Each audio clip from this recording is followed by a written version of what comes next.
Hello and welcome to DNMIT classes channel. आप सभी लोगों का ढेर सारा स्वागत है हमारे इस DNMIT क्लासेस चैनल में। जी हाँ, तो आज की इस लेक्चर में हम लोग स्टार्ट करते हैं प्रश्नावली 10.4 वेक्टर अलजेब्रा यानी कि सदिश बीजगणित। और ये अपना वेक्टर अलजेब्रा का लास्ट लेक्चर है और इस लेक्चर में हम लोग प्रश्नावली 10.4 की सारी क्वेश्चंस को कवर कर लेंगे। और आगे ये वेक्टर वेक्टर अलजेब्रा समाप्त होने के पश्चात उसके बाद हम लोग क्लास 12th की मैथ फर्स्ट चैप्टर से स्टार्ट करेंगे जो कि रिलेशन एंड फंक्शन है। ठीक ना? तो वो चैप्टर से हम लोग स्टार्ट करेंगे और क्लास 12th की मैथ आप सभी यार दोस्तों से बता दीजिए, यानी कि क्लास 12th की मैथ अब स्टार्टिंग से यहाँ पे स्टार्ट बताई जाएगी वो भी एकदम बेहतर तरीके से। तो देखिए, यानी कि सबसे पहले जो लोग इस चैनल पर नए लोग देख रहे हैं यानी कि नए लोग विजिट कर रहे हैं तो लोग हमारे इस चैनल को सब्सक्राइब करें, लाइक करें और बेल घंटी को ज़रूर दबा लें, क्योंकि यहाँ तक जो यहाँ से वीडियो अपलोड की जाती है उनके पास तुरंत पहुँच पाए, इसलिए नोटिफिकेशन को ऑन कर लें। और अब आइए बिना देरी के हम लोग बढ़ते हैं, यानी कि प्रश्नावली 10.4 वेक्टर अलजेब्रा सदिश बीजगणित। तो देखिए आपको इस तरीके से स्क्रीन पर आ रहा होगा कि यदि A vector A equal to i cap minus 7 j cap plus 7 k cap और vector B equal to 3 i cap minus 2 j cap plus 2 k cap, तो क्या ज्ञात करना है? Mod of vector A cross mod of vector B. यानी कि देखिए दिया क्या है, आइए हम लोग इसको बिना देरी के इसको सॉल्व करते हैं यहाँ पर। तो फर्स्ट क्वेश्चंस क्या दिया है, यदि वेक्टर ए इक्वल टू ये दिया है आई के माइनस 7 जे के प्लस 7 के कैप, इस तरीके से दिया है। और vector B equal to 3 i के माइनस 2 जे के प्लस 2 के कैप दिया है। और अपने को ज्ञात क्या करना है, यानी कि vector A cross vector B equal to what, ए अपने को ज्ञात करना है। तो देखिए, यानी कि इसके बारे में डॉट प्रोडक्ट और क्रॉस प्रोडक्ट के बारे में आप लोगों को बेसिक मैथमेटिक्स टूल्स यानी कि वेक्टर अलजेब्रा की एक्सरसाइज को करने से पहले वहाँ पे बताया गया है। तो प्लीज़ जिन लोगों ने नहीं देखा है उस यानी कि हमारे इस चैनल पर जाएं, DNMIT क्लासेस चैनल को सर्च करके और वहाँ पर प्लेलिस्ट में जाएं, हमारे प्लेलिस्ट के वीडियो में, और वहाँ एक एक करके बेसिक मैथमेटिक्स टूल्स के बारे में वेक्टर अलजेब्रा के बारे में वहाँ पे डाला गया है। तो प्लीज़ वो उस वीडियो को ज़रूर देखें। और यहाँ पर आइए देखिए, क्योंकि जब बेसिक मजबूत होगा तो एक्सरसाइज को करने में 1% की प्रॉब्लम नहीं होने वाली है। तो आइए बिना देरी के हम लोग करते हैं। देखिए vector A cross vector B कैसे ज्ञात करते हैं, तो अपना ए दिया है ना और वेक्टर बी ई दिया है, तो vector A cross vector B सबसे पहले अपन ज्ञात करेंगे vector A cross vector B, क्योंकि mod of vector A cross vector B उस बाद में ज्ञात करेंगे। पहले यह देखिए, तो कैसे बताए थे, ए आप डिटर्मिनेंट चिन्ह बनाइए और इसको बोलते हैं क्या, डिटर्मिनेंट, यानी कि सारणिक, जिसको डी से और डेल से प्रदर्शित करते हैं। तो क्या यहाँ पर आई जे के इसमें भी दिया है ना, तो यहाँ पे आई के जे के और के कैप इस तरीके से। और आई का गुणांक यहाँ पर 1 है, इसका गुणांक -7, इसका गुणांक +7। तो प्लस लिखने की आपको ज़रूरत नहीं हो, तो हमेशा सबके पहले चिन्ह होता ही है। और यहाँ पर वेक्टर बी इक्वल टू 3 - 2 और यहाँ पर 2 है।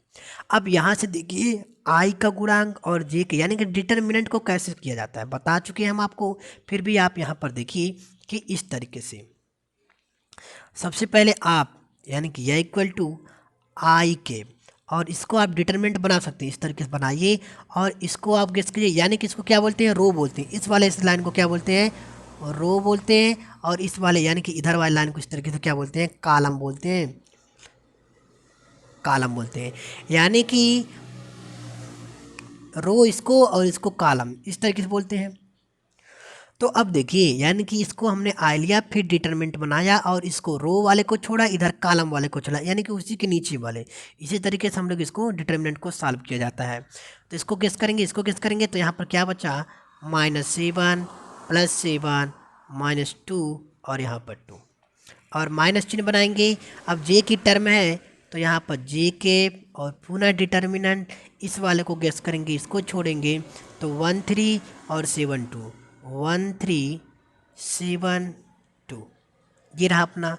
अब ये के वाला है तो यहाँ पर प्लस के, ठीक है, यानी कि एक बार आई के, फिर उसके बाद जो बीच वाला होगा माइनस का होगा और पुनः यह तीसरा वाला क्या होगा, प्लस का होगा। तो इस तरीके से मिला अपने पास। अब देखिए यानी कि क्या करना होगा, तो इसको यानी कि ये ख़त्म हुआ, ये ख़त्म हुआ, तो क्या मिला अपने को, डिटर्मिनेंट 1 3 और -7 और यहाँ पर माइनस का 2, ये इस तरीके से। दैट इम्प्लाइड जब इसको सॉल्व किया जाएगा, देखिए यहाँ पर आई के और इसको, यानी कि देखिए इस तरीके से डिटर्मिनेंट को सॉल्व करने के लिए इसका इसमें मल्टीप्लाई, तो 7 गुणे 2 यानी कि माइनस का 14 और माइनस चिन्ह बनाया जाता है, ये होता है, यानी कि इसका गुणा करने के बाद माइनस फिर इसका गुणा किया जाता है। तो इस कंडीशन में पुनः इसका गुणा किया जाएगा तो 7 दूना 14 और माइनस का 14 होगा, तो माइनस माइनस मिलकर क्या हो जाएगा, प्लस, प्लस का 14 माइनस जे का, यहाँ से इसका मल्टीप्लाई 2 और इसका मल्टीप्लाई -7 3 जा 21 एंड ए प्लस के कैप, यहाँ से -2 और ये इसका मल्टीप्लाई तो माइनस, इसका मल्टीप्लाई तो -21, माइनस माइनस मिलकर प्लस, इस तरीके से। नाउ नेक्स्ट आप ये -14 + 14 दैट इम्प्लाइज कैंसिल, क्योंकि 0 आ जाएगा और 0 में इसका मल्टीप्लाई किया जाएगा तो 0 आई कैप, इस तरीके से लिख भी सकते हैं या भी नहीं लिख सकते हैं। और यहाँ पर देखिए ये यानी कि -g कैप और 2 -21 -19 और माइनस माइनस मिलकर प्लस, तो क्या हो जाएगा 19j कैप और ये प्लस और 21 - 2 19, तो यहाँ पर क्या मिला 19k कैप, इस तरीके से। तो यानी कि vector A cross vector B, vector A cross vector B अपने को क्या मिला यहाँ पे 19j cap plus 19k cap, इस तरीके से मिला। और हमको ज्ञात क्या करना है यहाँ पे, माड of vector A cross mod of vector B. तो देखिए कैसे ज्ञात करते हैं, यहाँ पर इसका माड ऑफ वेक्टर ए, तो यानी कि परिणाम ज्ञात किया जाएगा, तो vector A cross vector B that implies under root का 19 का स्क्वायर प्लस इसका 19 का स्क्वायर। और यहाँ से देखिए कि इससे यानी कि 19 स्क्वायर से अगर अंडर रूट में ही 19 स्क्वायर कॉमन कर लिया जाए तो यहाँ पर 1 और प्लस यहाँ पर भी 1 हुआ, दैट इम्प्लाइज यहाँ से, और 19 को आप बाहर निकालेंगे, 19 का स्क्वायर है क्योंकि अब वर्गमूल होगा तो ये 19 हो जाएगा, और यहाँ से अंडर रूट 1 + 1 यानी कि 2, तो यहाँ पर क्या मिला 19√2। और वेक्टर यानी कि इस बार देखिए आप mod of vector A cross mod of vector B equal to 19 under root का 2, और यही अपना क्या हुआ मान प्राप्त हुआ। So this is the final answer. So I hope कि आप लोगों को एकदम क्लियर हुआ होगा।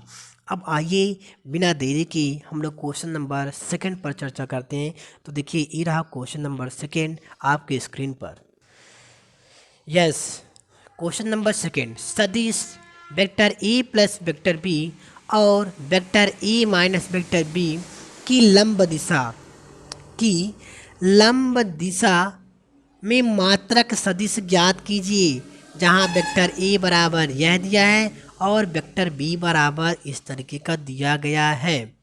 तो देखिए सबसे पहले vector A plus vector B, इस तरीके से अपन जब सॉल्व कर देंगे क्वेश्चन नंबर 2 को, तो vector A plus vector B और वेक्टर ए का मान अपने पास क्या दिया है, क्वेश्चन में दिया है 3i plus 2j plus 2k, और यहाँ पर बीच में प्लस वेक्टर बी का मान अपने पास है i प्लस 2j और माइनस का 2k, इस तरीके से रहा। अब इसको जोड़ दें अगर तो 3i प्लस का i 4i और यहाँ पर 2 + 2 यानी कि 4j और plus 2k minus 2k cap, तो इस जगह कैंसिल हो जाएंगे। तो वेक्टर ए प्लस बी क्या, that implies vector A plus vector B equal to 4i plus 4j, इस तरीके से अपने पास मिला। एंड क्या है दूसरा, vector A minus vector B, इस तरीके से vector A minus vector B, यहाँ पर इसका मान क्या है, तो वेक्टर ए का मान यही है, बीच में माइनस लगा देना है, तो इतना माइनस इतना क्या होगा 2i कैप और इतना माइनस इतना 2j cap minus 2j cap cancel और 2k कैप और ये माइनस माइनस मिलकर प्लस, यानी कि 2k कैप और प्लस 2k कैप, तो क्या होगा प्लस का 4k कैप। इस तरीके से मिला अपने पास, यानी कि vector A plus vector B equal to यह है और vector A minus vector B equal to यह है। यह अपने पास मिला ना इस तरीके से। अब देखिए क्या क्या रहा है क्वेश्चंस कि vector A plus vector B और vector A minus vector B की लंब दिशा में मात्रक सदिश हमको ज्ञात करना है। क्या ज्ञात करना है? मात्रक सदिश। तो एक क्रॉस प्रोडक्ट ज्ञात हो रहा है। तो आप सपोज कीजिए कि वेक्टर ए, सपोज क्या करना है, vector A plus vector B यह दिया है और vector A minus vector B, इसका हमको मात्रक सदिश ज्ञात करना है। तो मात्रक सदिश ज्ञात करने के लिए सबसे पहले vector A plus vector B cross vector A minus vector B का क्रॉस प्रोडक्ट तो हमको ज्ञात करना होगा। तो यहाँ पर देखिए इस तरीके से vector A plus vector B cross product vector A minus vector B और इसका ज्ञात करेंगे। तो determinant I cap J cap K cap इस तरीके से, और ए प्लस बी का यहाँ पर क्या है गुणांक 4, जे की जगह 4 और के की जगह कुछ नहीं है तो आप 0 डाल लीजिए, एंड ए माइनस बी का यहाँ पर 2, जे की जगह कुछ नहीं है 0 तो 4 का क्या हो जाएगा यहाँ पर के का प्रोडक्ट 4 हो जाएगा, यानी कि गुणांक। दैट इम्प्लाइज यहाँ से आई जे कैप इस तरीके से यहाँ पर क्या होगा आई, और ये ख़त्म इसका इसे मल्टीप्लाई, तो 4 4 जा 16, यानी कि 16 आई कैप इधर डाल लीजिए, और माइनस जे कैप बाद में डालेगा, पहले ये ख़त्म, यानी कि इसका 4 4 जा भी 16 जे कैप। दैट इम्प्लाइज प्लस के कैप का यह ख़त्म और इससे यह मल्टीप्लाई 4 दूनी का 8 के कैप। तो vector A plus vector B cross vector A minus vector B, इसका मान यह मिला, इतना चीज़ मिला, और इसका हमको क्या ज्ञात करना है मात्रक सदिश। मात्रक सदिश बोले तो यानी कि जैसे हम लोग क्या ज्ञात करते थे वेक्टर ए का मात्रक सदिश, तो वेक्टर ए का हम लोग उस तरह यानी कि परिमाण निकालते थे और उसका मात्रक सदिश ज्ञात करने के लिए तो उसको यूनिट वेक्टर ए से लिखते थे और equal to vector A upon mod of vector A. तो इस तरीके से देखिए कि यह मान हुआ ना, और इसका अगर हम परिमाण ज्ञात करते हैं इसी का, यह vector A plus vector B cross vector A minus vector B, इसका मान यह हुआ, और इसका यानी कि परिमाण अगर ज्ञात करते हैं तो mod of vector A plus vector B and cross vector A minus vector B, और इसका परिमाण क्या होगा यहाँ से 16 का स्क्वायर, तो 16 का स्क्वायर करेंगे 256, और इसका भी प्लस हो जाएगा 256 और प्लस 8 है 64। दैट इम्प्लाइज ये आएगा 576, यानी कि इसका वर्गमूल निकलेगा तो ये आएगा 24। तो यानी कि mod of vector A plus mod of vector B cross mod of vector A minus mod of vector B, sorry mod of नहीं वेक्टर बी इक्वल टू कितना आया 24, और इसका अगर यूनिट वेक्टर ज्ञात किया जाए तो यह है, यानी कि आप इसको कुछ भी मान सकते हैं। देखिए इतना लंबा लिखने की क्या जरूरत है, इसको आप मान लीजिए सी, तो सी कैप इसका unit vector C unit vector equal to, और इसी का मान कितना है यहाँ पर 16/24, इस तरीके से 16/24 आई कैप, और यहाँ पर माइनस 16/24 जे कैप प्लस 8/24 और ये के कैप। दैट इम्प्लाइज यहाँ से अगर इसको कैंसिल करना चाहें तो ये इस तरीके से इसका परिमाण क्या होगा 16 से कैंसिल करें तो 8 दूना 16 8 3 24, और यहाँ पर 8 दूना 16/3, और यहाँ पर क्या होगा आई कैप, और यहाँ पर भी इस तरीके से 8 दूना 16/3 जे कैप, और यहाँ पर 1/3 एक cap. So this is the final answer. इस तरीके से अपने पास क्या मिला 2i cap by 3 minus 2/3 J cap plus 1/3 के कैप, इस तरीके से अपने पास मिला। और यही चीज़ यानी कि जो आपको बताया जा रहा है, देखिए 1% की आपको डिलवाई नहीं करने, यानी कि बेसिक से जो बताया जा रहा है, अगर कुछ भी डाउट हो तो ज़रूर कमेंट बॉक्स में कमेंट करें। अब आइए क्वेश्चन नंबर 3 पर देखते हैं, एकदम अच्छे तरीके से एकदम क्लियरली तरीके से ज़रूर आपको समझ में आएगा।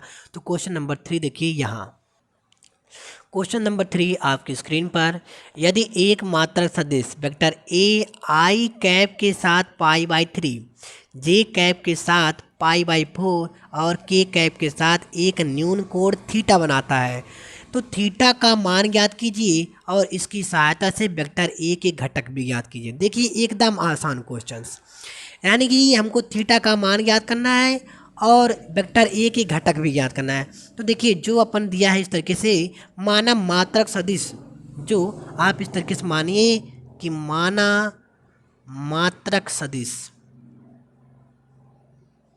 माना मात्रक सदिश जो वेक्टर ए दिया है यह आई कैप, जे कैप तथा के कैप इस तरह के दिया है, और इनके साथ जो कोण बनाते हैं आप कुछ भी मान लीजिए कि इस इन सभी आई कैप, जे कैप तथा के कैप के साथ क्रमशः अल्फा, बीटा तथा गामा कोण बनाते हैं तथा गामा कोण बनाता है। यानी कि आई कैप तथा जे कैप तथा के कैप के साथ इस तरीके से अल्फा, बीटा तथा गामा कोण बनाता है। तब देखिए आपको क्या कंडीशन करना है, तब ये अल्फा इक्वल टू आपके क्वेश्चन में दिया, क्या दिया है, π/3 alpha equal to π/3 and beta equal to π/4 इस तरीके से दिया है ना। और तीसरा alpha, beta, gamma and gamma equal to कुछ नहीं दिया तो यह थीटा मान लीजिए, क्योंकि थीटा दिया ना उसी के साथ हमको ज्ञात करना है कोण। तो अब देखिए यानी किस तरीके से हुआ, चूँकि जो इस तरीके से बनेगा तो ये आप मान लीजिए कि cos square alpha equal to π/3 सब कास में आएगा, और ये प्लस ये आप मान लीजिए चाहे इसके बराबर या चाहे इसके बराबर या, तो cos square alpha and plus cos square beta इस तरीके से आप इसको मान लीजिए कि cos square alpha plus cos square beta plus cos square gamma and यह इक्वल टू सबके बराबर क्या है, 1 है। इस तरीके से सबके बराबर क्या है, 1 है। तो यहाँ पर 1 है। अब देखिए अगर यहाँ ये 1 हो गया यानी कि इसके बराबर 1 हुआ, अब यहाँ पर अल्फ़ा के स्थान पर जो माने हैं आप, तो अल्फ़ा बराबर यह है एंड बीटा बराबर यह है एंड गामा बराबर यह है, तो आप अल्फ़ा की जगह सबकी मान रख दीजिए। इसलिए यहाँ से कास स्क्वायर अल्फ़ा की जगह पे π/3 प्लस कास स्क्वायर बीटा की जगह पर π/4 प्लस कास स्क्वायर और गामा की जगह क्या है अपना थीटा एंड यह इक्वल टू 1।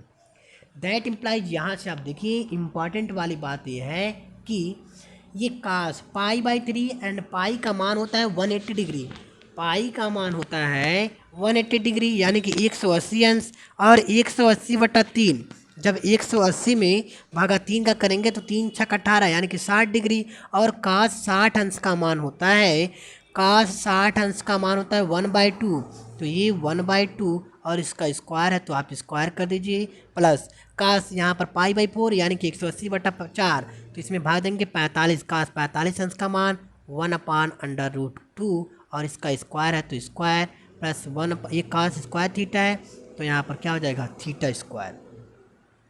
इस तरीके से हुआ यहाँ पर, या कास स्क्वायर थीटा का मान तो है ही नहीं, यानी कि इसका मान कैसे रखेंगे, तो यहाँ पर कास स्क्वायर थीटा एंड यह equal to 1।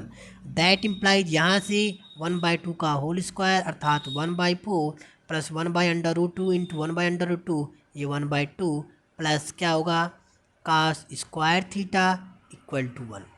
And now next आप देखिए इस तरीके से इसको सॉल्व किया जाएगा तो इसका एलसीएम यानी कि 4 होगा और 1 होगा प्लस ये 2 × 4 2 यानी कि 1 + 3 यानी क्या होगा 3/4 plus cos square theta equal to 1।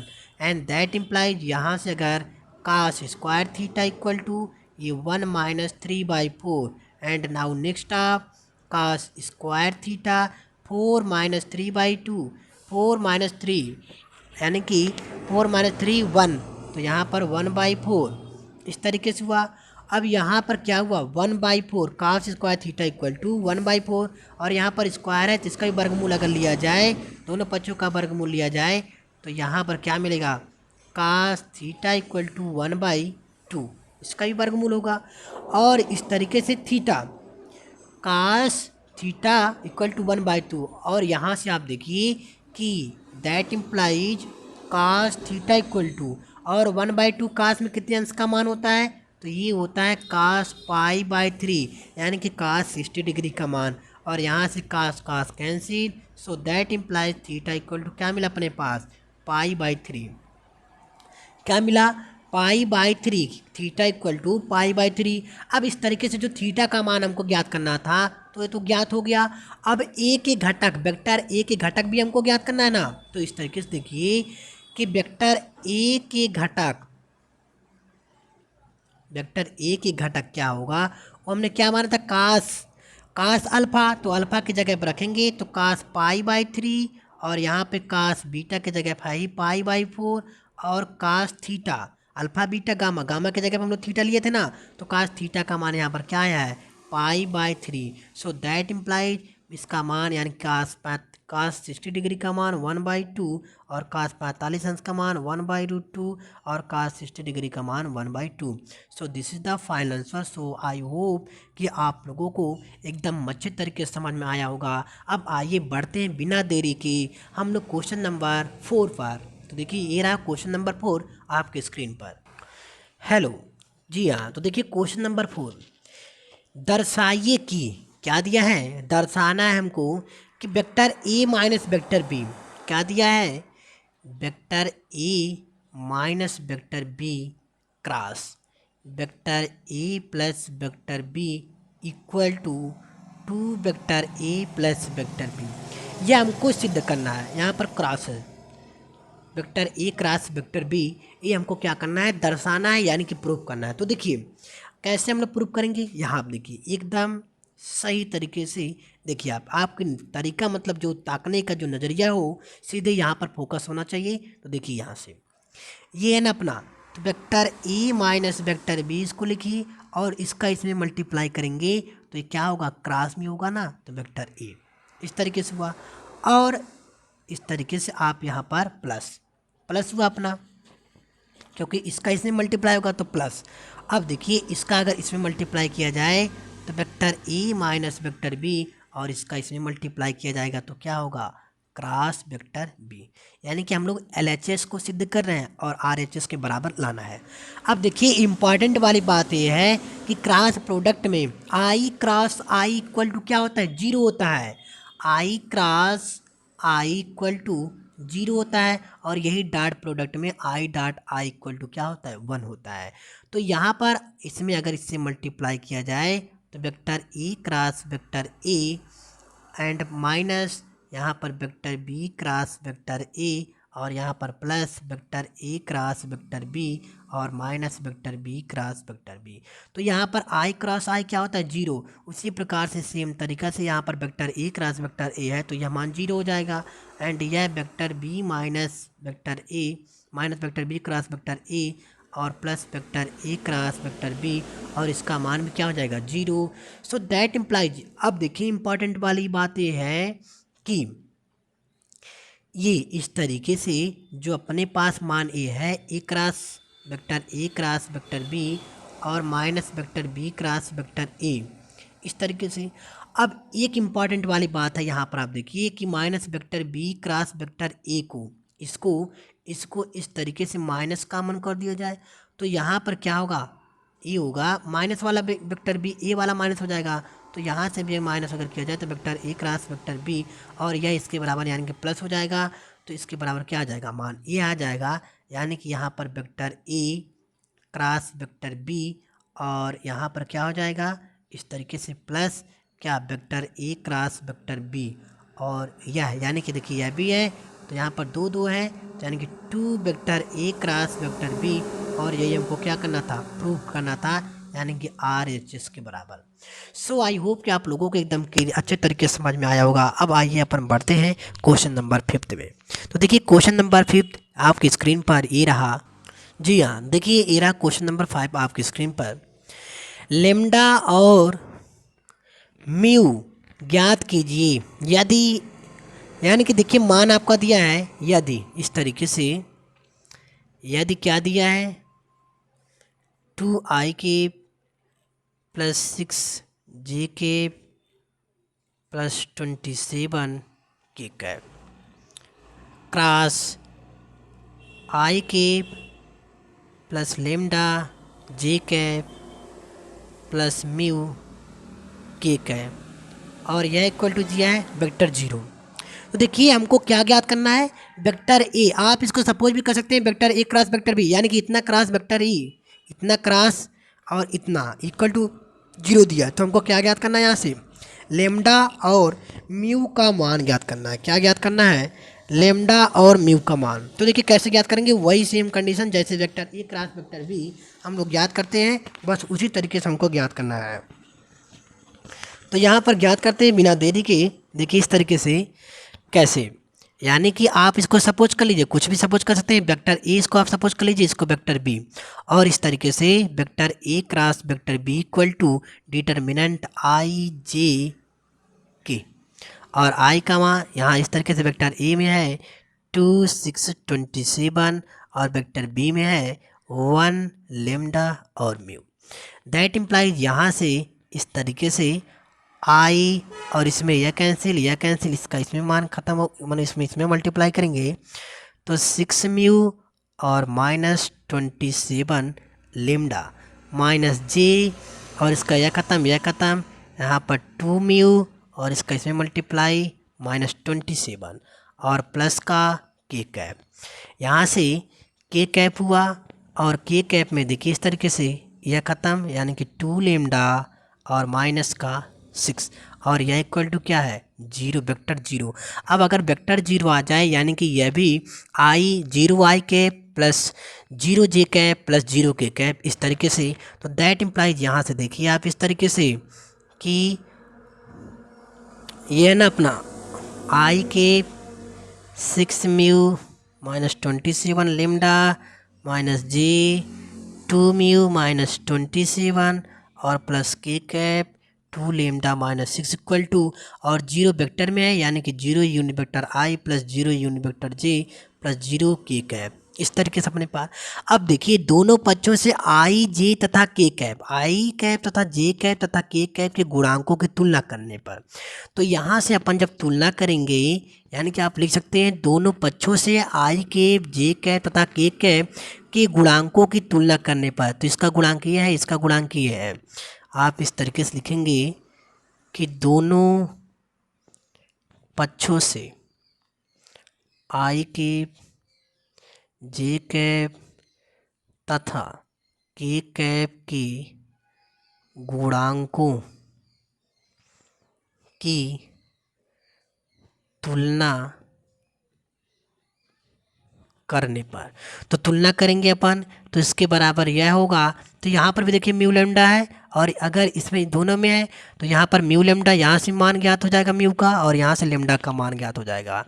तो यहाँ पर क्या है 2 म्यू -27 इक्वल टू 0, और यहाँ पर क्या है 2 lambda -6 equal to 0। That implies यहाँ से म्यू का मान ज्ञात किया जाए तो इक्वल टू 27/2, और यह म्यू का मान हुआ, और यहाँ से लेमडा का मान ज्ञात किया जाए 6/2 एंड लेमडा इक्वल टू 3, तो यह लेमडा का मान यानी कि क्या प्राप्त हुआ अपने को इस तरीके से। देखिए क्वेश्चन नंबर 5 में lambda equal to 3 and mu equal to 27, और यही अपना क्या हुआ आंसर हुआ। सो आई होप कि आप लोगों को एकदम क्लियर अच्छे तरीके से समझ में आया होगा।